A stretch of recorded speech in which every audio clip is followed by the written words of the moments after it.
lesson. My name is Salami Sadiq Adelotimi. Last week, we discussed acid, base, and salt. And we look at acids, properties of acid, definition of acid, chemical reaction and properties of acid. Today, we will be looking at base,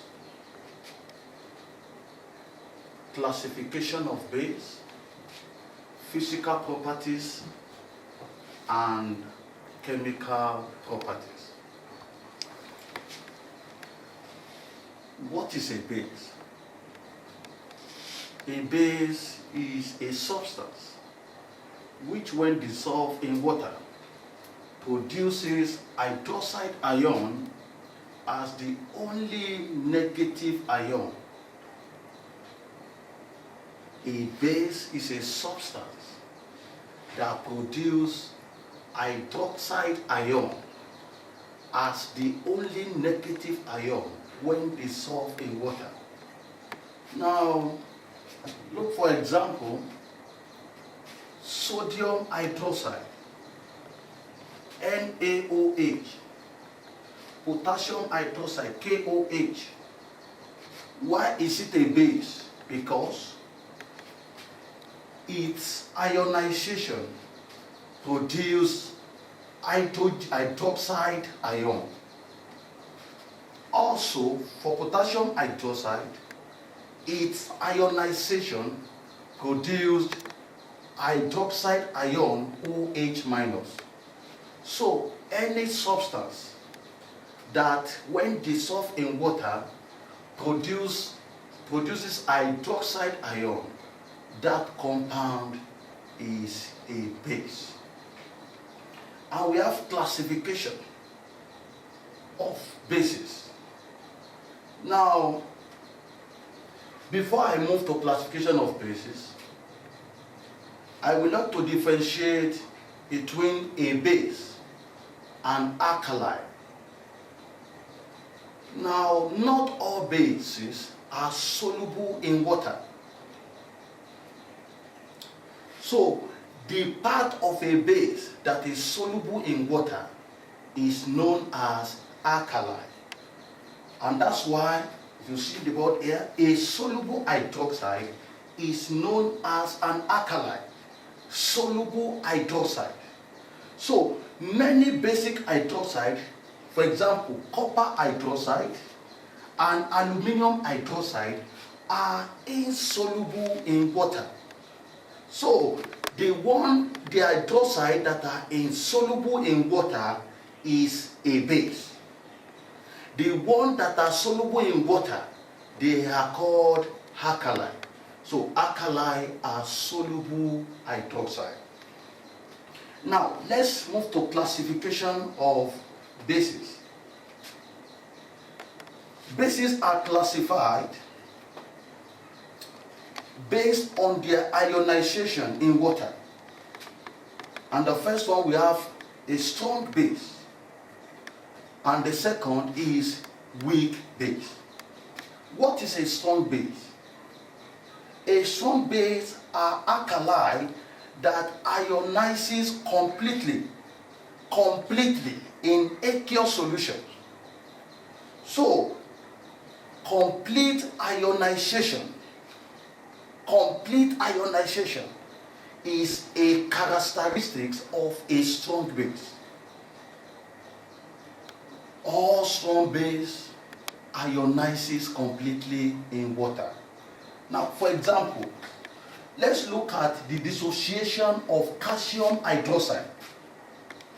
Calcium hydroxide dissociates into calcium ion, Ca2+, and 2 molecules of hydroxide ions. Now, from here, calcium ion contains 2 OH molecules in the compound. Now ionizes to give it out completely. So that is why we said a strong base ionizes completely in solution. And also weak base. A weak base ionizes partially in solution. Now, and of course we know, example of a weak base is ammonia. Ammonia dissolving in water now tends to ionize to give us ammonium ion NH4 plus and then OH minus. Now this is a partial ionization. Why? Because all the hydrogen atom here were not fully utilized. So we consider this reaction as a partial ionization of ammonia. So to give us one hydroxide ion. So every weak base ionizes partially to give hydroxide ion. Strong base ionizes completely, while weak base ionizes partially in solution. Now, let's now look at the physical properties of alkali. Now, the first one is alkalis have a bitter taste. When you taste alkali in any form, either concentrated or dilute, it tastes bitter.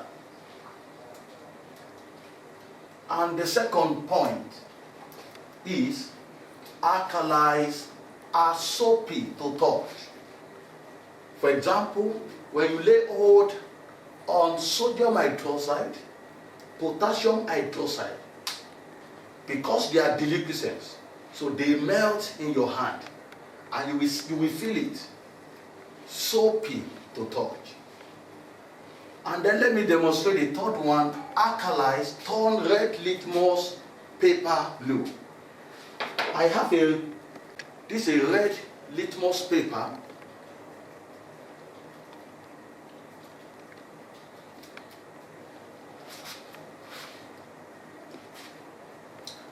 This is a red litmus paper. This is a red litmus paper. Okay. Let's look at the action. This is dilute potassium hydroxide. Dilute potassium hydroxide and alkali. So let me put small. So, to test, we will need to dip the litmus paper into the solution and carefully observe the color. This is red, so watch. Wow. You see, the color has changed to blue.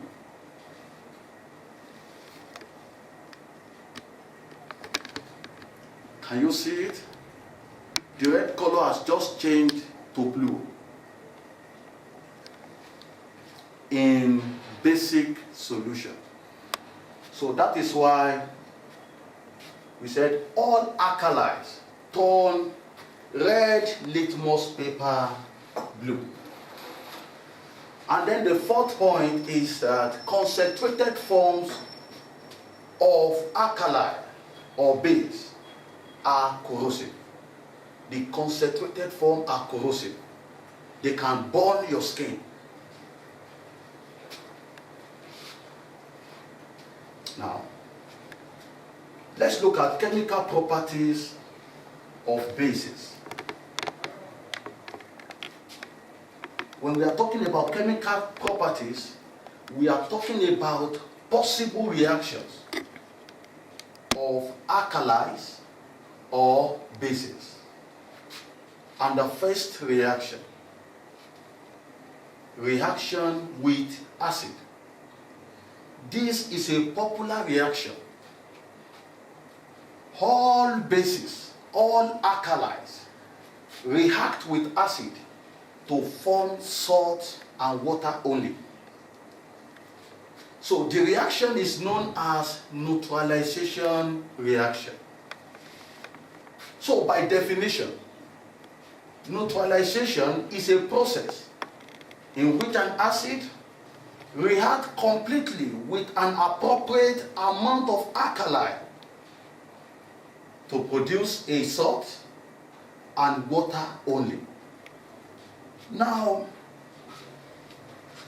the end product of neutralization reaction is salt and water. Now, for example, look at the reaction of sodium hydroxide. This is an alkali reacting with an acid, which is hydrochloric acid, producing sodium hydroxide. This is a salt. Sodium hydroxide is a common salt plus water. So you can see from this equation that the end point of neutralization reaction is formation of a salt and water. Also, look at magnesium oxide. It's also a salt. It's a base. A base reacting with nitric acid, HNO3, producing magnesium nitrate, a salt, and water. So what defines neutralization reaction is the ability to produce these two things, a salt and water. A salt and water. Either you use a base or you use an alkali, it must result to formation of a salt and water. And that reaction is known as neutralization reaction. The second reaction is reaction with ammonium salt. Reaction with ammonium salt. Now, alkali react with ammonium salt in the presence of heat. Not base now. All alkali react with ammonium salt in the presence of heat in order to liberate ammonia gas. In order to liberate ammonia gas. So this reaction is a reaction used in the laboratory to test for ammonia. So if you want to test for the presence of ammonia in any given sample, you can react an ammonium salt with that compound. Open to get, at the end of your reactions, ammonia gas will be liberated. Now let's consider this. Calcium hydroxide reacting with ammonium chloride. So this is a salt of ammonia. Ammonium chloride. To produce calcium chloride, water, and at the end of the day, liberation of ammonia gas.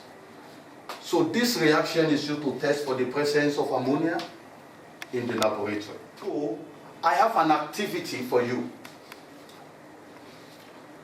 How would you prove that sodium hydroxide is a base without using litmus paper to test? So I don't want you to use litmus paper to test. Why? Because we know that all base, we turn red litmus paper blue.